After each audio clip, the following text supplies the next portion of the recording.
Well, hello YouTube. I'm back in the shop. So, yeah, I was kind of hoping I'd come in here and the little elves would have got to work while I was gone, but no, that doesn't happen. I guess the elves don't exist. Oh, darn. All right. So today, I don't know how much time I'm going to be on the shop today, but that doesn't mean I can't get something done. There's always something to do, right? And so today, what I want to do is I want to take the acetone and I want to clean these up or these edges up.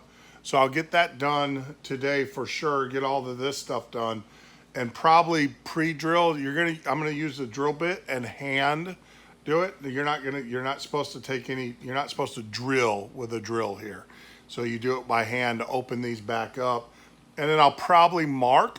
One of the things when you're doing this edge, you got to worry about wave and also pillowing. I don't know what pillowing is. Maybe I need to go look it up. Maybe I'll go put a thing here when I figure out what pillowing is when it comes to the metal. Oh. So yesterday when we were doing the trailing edge, I was talking about pillowing, and I couldn't find a really good example. But guess what? Today I got a great example. If you look at this rivet or this cleco and this cleco, see where the metal comes together? What it's doing is it's puckering up the aluminum and not causing it to lay flat. This is a great example of pillowing when joining two pieces of aluminum together. See how it makes that bulge there and it's not laying flat? So this is pillowing, and I wanted to just, it's an exaggerated example, but it is a perfect example of what to look for whenever you're joining aluminum together. And we talk about pillowing, that gap, this is a function of the metal not necessarily being together, but it's also a function of these two being tight or whatever, and it's crinching it up. It's causing it to crinch up and everything. So I just wanted to take this time and kind of show you that this is where I was looking for an example, and guess what? We got one. So, and then depending upon how much time we got left and everything, will determine if I'm going to start going ahead and getting this trailing edge riveted. But this, out of all the things that you do, this is not something you want to rush, because if you rush it and you don't take your time, you will put that warp into that trailing edge and everything, and that's not good. I've heard guys say that they've started over on the rudder because of that. So this is by far, they say, the most nerve-wracking part. I don't know about that, but it is what it is. So stay tuned. And like always, me jabberjawing here with you guys is not going to get this plane to build itself. So see you in a bit. Well, YouTube, I got a little motivated, got a little second wind. I think my tea from Dunkin' Donuts might have kicked in. I don't know what it was, but I decided to go ahead and rivet this, the trailing edge. I know I said tomorrow. I have one mistake out of all of them, and it was the very last one. It's no big deal. I'll just kind of buff that out. He'll buff out, but it's where my back riveter got a little wonky there. One mistake, I guess, out of all of them. It's not that bad. A lot of people will put this on the pilot side, the flush rivets on the pilot side, and then have the extra punch through. As you can see, they don't fill in all the way. I opted to go alternate every other one, so every other side. So you got a flush, a through, a flush, a through. To be honest with you, though, that looks pretty darn good. I know the scratches, that was because of the dimpler, the way I did the dimpling, my mine. But more importantly, as you look down that edge, I don't know if you can tell that, but that sucker is straight. Straight. I mean, it is incredible. It is just, oh my gosh. I mean, let's see, some pillowing, which we kind of suspected would happen when you put the two together. I think pillowing is this waviness. It doesn't look bad at all when I look at it this way. If you catch the light, I think it's got a little bit of waviness, but more importantly, that edge is straight. which, oh, get my big meaty hands out of the way, which is more important. Let me put an edge on that, and then we'll just kind of see how it looks. So hang loose. I'll be back in a second.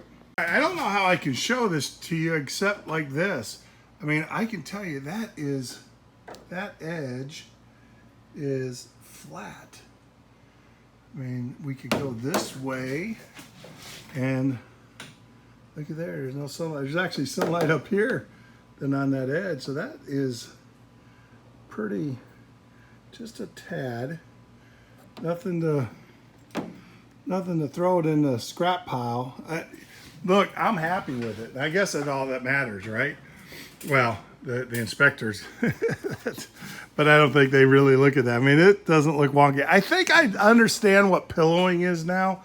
I can see a wave, just ever so slight, into this aluminum, where when we push it down, but see how it's wavy. So I believe that's probably, I think I answered my own question about putting pillowing. So structurally though, that's not an issue, I believe. I'll look it up. I mean, but it doesn't, to me, it doesn't look any different than any of the other airplanes that I've seen. So I think I did a good job. What's more important, I can tell you, I don't know if you guys can see this, or let's do it this way. So I'm running a flat edge over, and so those rivets are down, are countersunk really well. I'm happy. I'm happy, and I guess that's all that matters. But let me know what you guys think. So let me know what you guys think. I am happy with it, and I guess that's all that matters. It is, more importantly, it's not warped, it's straight, which is awesome. I was a little nervous about that, reading horror stories about it. So, looks good to me. I don't know. we'll see. I mean, I've got some guys that are going to come over and inspect it, of course, and they're going to give me their feedback and stuff. So, well, tomorrow, hopefully, our goal was to finish an element. And to be honest with you, there's pillowing even in that ripple is still here, even when I did these other rivets. They were good.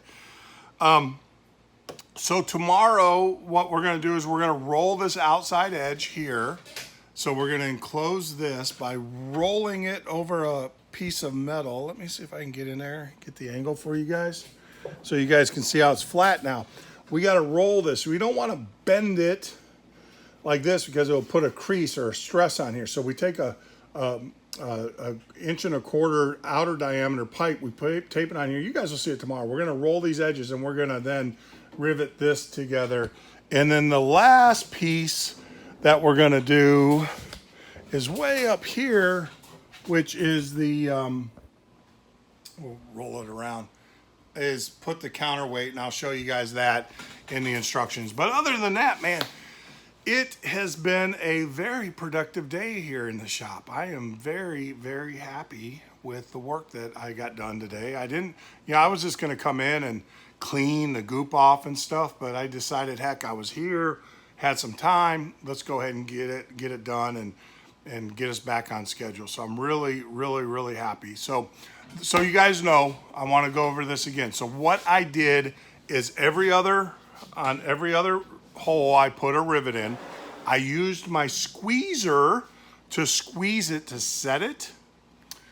Then I taped them, and then I flipped it over, and then I back riveted the head.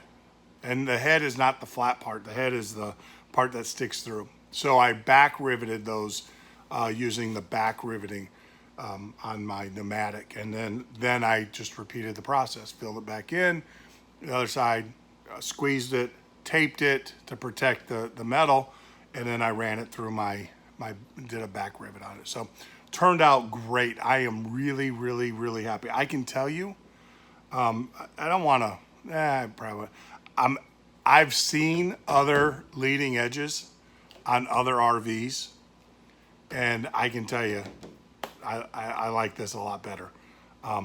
It is, like I said, it is full. I can run my finger over it, and it is flush all the way. I mean, I've got a little bit but there's nothing holding it up, so everything is flush and set really well. So really, really, really happy with that. So, all right, so tomorrow's another day, God willing. We'll get back here in the shop, and hopefully we're going to get this rudder so we can stay on our schedule, because I'm trying to do each element by month.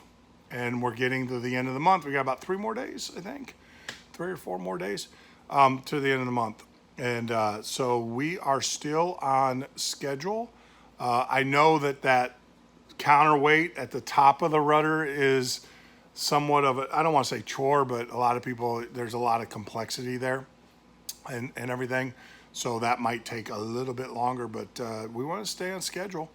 If we want to get this, if we want to be able to fly this before I get too old and everything. So yeah, like I said, man, I'm sitting here as I'm talking to you, I'm lifting it up. But enough of that. I just want to say thank you. If you guys, if you want, make sure you hit that like button, subscribe, tell your other clubs about us if you belong to an EAA or about what I'm doing.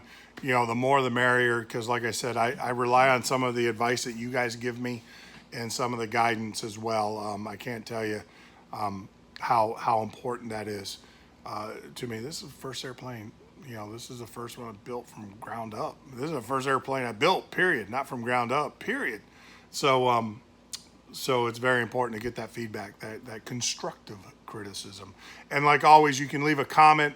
Make sure it's about the airplane. Don't care about politics, all that stuff. This is, you know, leave it about the airplane, and I'll try to answer. If you have a question or whatever, I'll answer the best I can and everything. But like always, be well, be safe. Spend the weekend, you know, with your loved ones and everything. I'm going to go home and spend some time with Miss Sandy. And we already did our lunch / dinner.